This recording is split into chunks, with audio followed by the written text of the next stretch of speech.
What's up mga kalangga? Maayong buntag ka natundanan. Good morning, Agsuaw. Good morning, Bukid sa Katmon. So, our video for today mga kalangga ay isi-share po namin sa inyo kung ano yung problema namin ngayon. No? Number one problem namin dito ngayon sa bukid ay tubig mga kalangga. Huwag agas ang among mga gripo. Wala po tayong tubig ngayon mga kalangga. Hindi po namin alam, hindi po kami nakapaglaba. Hindi po kami masyadong nakaligo mga kalangga. So yun talagang, yung iniinom namin is mineral water po talaga kasi mahirap naman tayong uminom sa gripo, no? Kasi hindi naman natin sure yung kalinisan sa kuwan ba, tubig. Kaya ayun, insik. Yun yung insik mga kalangga. Sobrang haggard niya kasi wala siyang ligo for how many days? Ako? Pila ka lang daw ligo? Ha? Ito right? So hindi po siya nakaligo mga kalangga kaya wadyo tayo tubig, no? So ayun,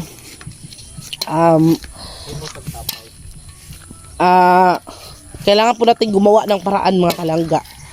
Kaya ang gagawin natin ay pupunta tayo ng sapa, no? So isi-share namin sa inyo kung ano yung ginagawa namin every time na maubusan tayo ng tubig mga kalangga. Kasi yung tubig po dito mga kalangga ay hindi talaga consistent na malakas, marami, always meron. Minsan wala talaga mga kalangga. Kaya itong ipapakita ko po sa inyo ay ito po yung laging ginagawa namin every time na wala talagang agas, no? For how many days? For almost 1 week.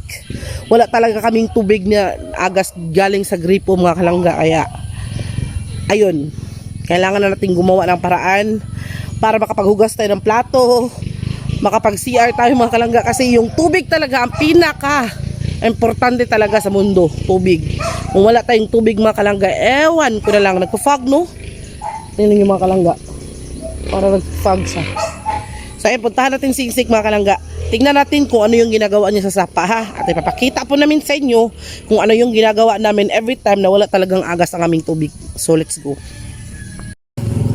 Puntahan natin si Insik mga kalangga, no? Kasi nakita din po kami dito ng isang tabay mga kalangga. May gumagawa din po ng isang tabay dito. Yan po yun. Suyop ka nila. Bitaw. Yan. Tapos yung iba mga kalangga, gagawa sila niyan. Tapos ipasuyop ba sa makina bitaw. Yan o, sa tanalong ito alam. Ganyan sana kami mga kalangga kung meron kaming makina. Kasi nga na lang. Water pump. Ayun mga kalangga, yan yung ginagawa mga kalangga sa iba yung kapag walang tubig. Ayun, mag-count sila ba? Ano sila ng tubig dito na medyo malinis. Maghuhukay sila. Tapos kapag dumami na yung tubig mga kalangga, gaya niyan, ay talagang malinaw na at malinis na. Yun yung pinapasuyop ba? Yun. Yun yung humihigop mga kalangga papunta sa bahay nila. So, swerte nila kasi meron silang water pump, no? Tayong wala, magtitiis tayo dito sa tabay. So ayun nga mga kalangga, gumagawa si Insik ng tabay mga kalangga or temporary na, o siya ano nilang? Balloon. Temporary na balloon mga kalangga, no? Yan, no? Yan. So yan mga kalangga. Yan, hinuhukay ni Insik yan mga kalangga.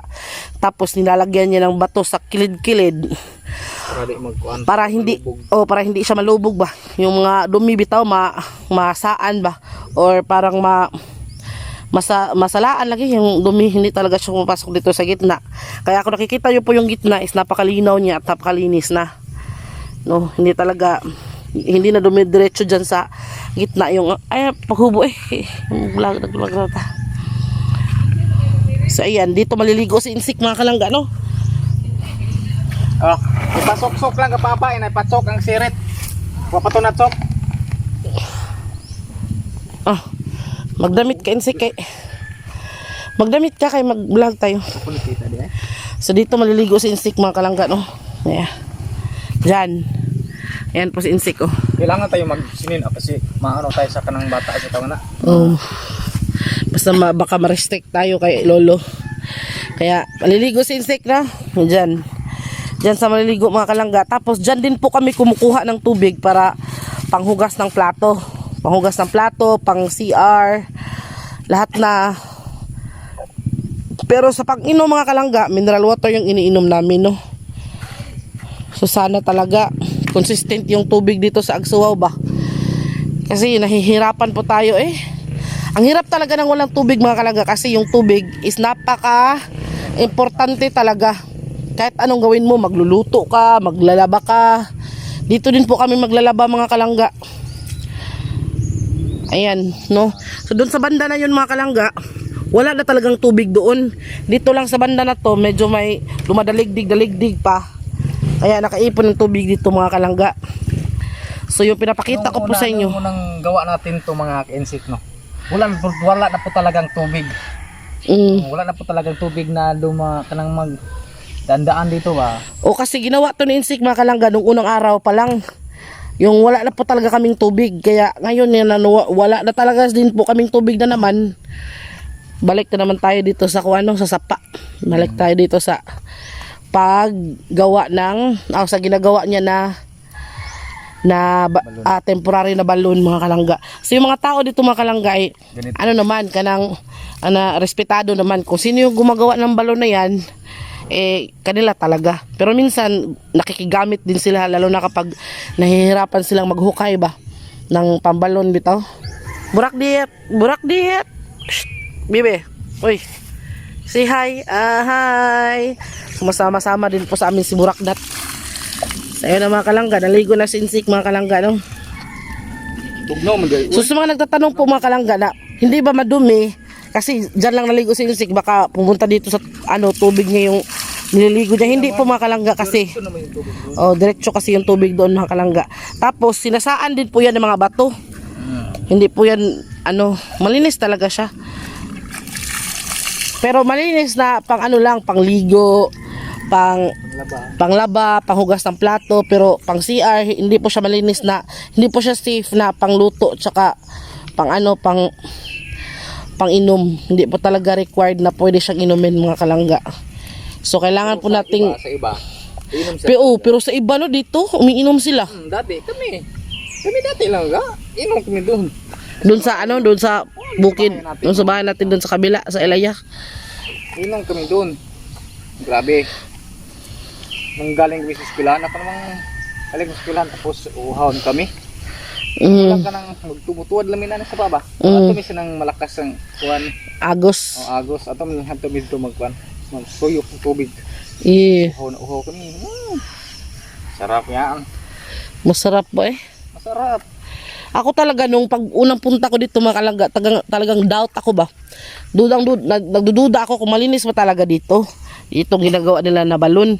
Kasi yung wala talaga kaming tubig mga kalangga, yan, wala po kaming tubig. Gumagawa din si Insik dito noon pa, nung bagong dating pa lang kami dito. Tapos sinabi ko, hindi ba siya marumi? Tinignan ko naman, hindi din naman siya madumi kasi malinaw nga yung nasa niya. Tingnan nyo, pwede nga siyang gawing mirror. Malinaw po siya mga kalangga at hindi lang po kami yung gumagawa niyan. Halos kami ditong nakatira dito sa lugar na to. Kapag walang tubig yung isa, walang tubig talagang lahat. Pero mabuti talaga mga kalangga. Yung iba na may pressure, yun? Water pump kasi largo sa bahay. Diretso sa bahay nila. Kasi yung may may water pump mga kalangga, like for example ganito na naghukay sila tapos may tubig na. Hindi kasi ito mauubusan ng tubig mga kalangga. Kahit anong gawing gamit mo diyan, hindi yan mauubusan ng tubig kasi kapag kumukuha ka diyan, may pumapalit din. Yung may lumalabas din na malinis na tubig. Kaya yung naka-water pump mga kalangga, ilalagay lang nila yung hose diyan sa may tubig. Suyop na lang papunta doon sa kanila. Kaya ayun, hindi sila masyadong nahirapan, no? Ito talaga yung ginagawa mga kalangga, no? So ayun mga kalangga, tayo muna ang mag-usap ngayon ha, kasi hindi po natin muna ihaharap yung camera doon kay Insi kasi naliligo po siya mga kalangga. Tapos naghubad siya ng damit lang naman po yung short niya, andyan naman ano po, baka ma-restrict tayo no, at baka ma-report tayo na magka-violation tayo, kaya yung mukha ko muna yung yung kanang yung tingnan nyo para mas lalo kayong mairita. So ayun mga kalangga, ngayon Huwebes Santo mga kalangga, ngayon kanang Holy Thursday ba? So dito mga kalangga, kahit Holy Thursday or Black Friday or whatsoever, ganito pa rin, mingaw, walang masyadong tao, pero naanad naman yung mga kalangga naanad naman yung mga kalangga, puro buyag yung dumi ko. o kasi hindi ka naligo ng ilang araw. Ito lang eh. Yeah. Kaya yun mga kalangga, yun. Joke na. Sana kanang kanang na-amaze kayo sa way namin ng paghanap ng tubig ba no, every time na mawalan tayo ng tubig. Pero kung meron namang tubig mga kalangga, makuha naman makanang usanay kanang usanya na lang kanang hayahayra kinabuhi kung naaray tubig, kasi meron kaming dalawang doon malalaking drum, tapos merong dalawang medyo maliliit na drum, may mga palangganan naman kami. Kaso lang mga kalangga, kapag ganitong 1 week nang walang tubig, mahirap po talaga sa amin mga kalangga, lalo na kapag maliligo, lalo na sa init ng panahon ngayon, kailangan mo po talagang maligo mga kalangga. So required po talaga na maligo talaga para iwas ka ng sa init ba mga kalangga no? So ayun, kasama ko po ngayon dito si Burakdat, ang aking aspin na asto, si Burakdat po, yan. Burakdat, talagang sumasama po talaga siya sa amin mga kalangga kahit saan po kami. Tapos kapag umaalis naman kami ni Insik, sakay kami ng motor, siya yung unang sumasalubong sa amin sa motor namin mga kalangga. So ayun na nga, magunsa mamuugma, anong gagawin nyo bukas? Magbinignit mo no? Ugma, kay Bernie Santo man ugma. So talagang tradisyon na ng mga Pilipino ang magbinignit no?